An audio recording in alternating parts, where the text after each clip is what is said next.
வணக்கம். Sathankulam custodial case டெத்துக்கு வந்து ஒரு 2 நாள் முன்னாடி தான் ஜட்ஜ்மெண்ட் கிடச்சிச்சு. அந்த பரபரப்பு குறையறதுக்காட்டியும் தென்காசியில் அதே மாதிரி ஒரு இஷ்யூ நடந்திருக்கு. அதை பற்றி தான் இன்றைக்கி எல்லாரும் பரபரப்பாக பேசிகிட்டு இருக்காங்க. அந்த கேஸ் பற்றி உங்களுக்கு நான் டீட்டெயிலாக எக்ஸ்பிளைன் பண்ணுறேன். வாங்க வீடியோக்குள்ள போகலாம். தென்காசி மருதம்புதூரில் சப் இன்ஸ்பெக்டராக இருக்கிறவர் எசக்கி ராஜா. இவருக்கு வந்து ஒரு இன்ஃபர்மேஷன் கிடைக்குது. மணிகண்டன் அப்படிங்கிறவர் வந்து பனைமரத்துலேருந்து கல் இறக்குறாரு அப்படின்ற ஒரு இன்ஃபர்மேஷன் கிடைக்குது. உடனே அவர் 2 கான்ஸ்டபிளை கூப்பிட்டுட்டு மணிகண்டன் வீட்டுக்கு போகிறாரு. மணிகண்டனை நீ வந்து பதநீர் எடுக்கல, கல் தான் எடுக்கிற அப்படின்னு சொல்லி ப்ரூவ் பண்ணு அப்படின்னு சொல்லிட்டு அவர் மரத்து மேலே ஏற விட்டுருக்காரு.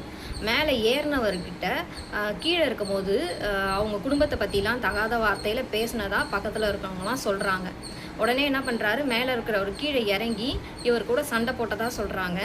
அந்த டைமில் எசக்கி ராஜாவை அவர் அடிச்சிட்டதாகவும் சொல்கிறாங்க.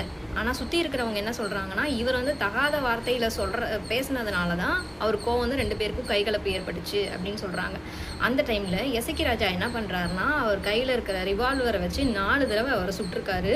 அதில் வந்து 2 குண்டு அவர் காலில் பட்டிருக்கு. அதுக்கப்புறம் போலீஸ் மற்றும் மக்கள் வந்து அவங்க 2 பேரையுமே ஹாஸ்பிட்டலில் சேர்த்துருக்குறாங்க. போலீஸ் சைட்லேருந்து என்ன சொல்கிறாங்கன்னா, மணிகண்டன் தான் தாக்க வந்தார், இவர் தற்காப்புக்காக தான் வந்து சுட்டார் அப்படின்னு சொல்கிறாங்க. தற்காப்புக்காகவே இருந்தாலும் போலீஸ் ரிவால்வரை யூஸ் பண்ணலாமா அப்படிங்கிறது தான் இங்கே கொஷின். மக்கள் சைடில் என்ன சொல்கிறாங்கன்னா, கல் இறக்கிறதுலாம் குற்றமா, போலீஸ்காரங்க வந்து நாய் சுடுற மாதிரி சுட்டிருக்காங்க, அவங்கள வந்து அரெஸ்ட் பண்ணணும் அப்படிங்கிற மாதிரியும் சொல்லியிருக்காங்க. நீங்கள் இந்த கேஸ் பற்றி என்ன நினைக்கிறீங்க அப்படிங்கிறத கீழே கமெண்ட்ஸில் சொல்லுங்கள்.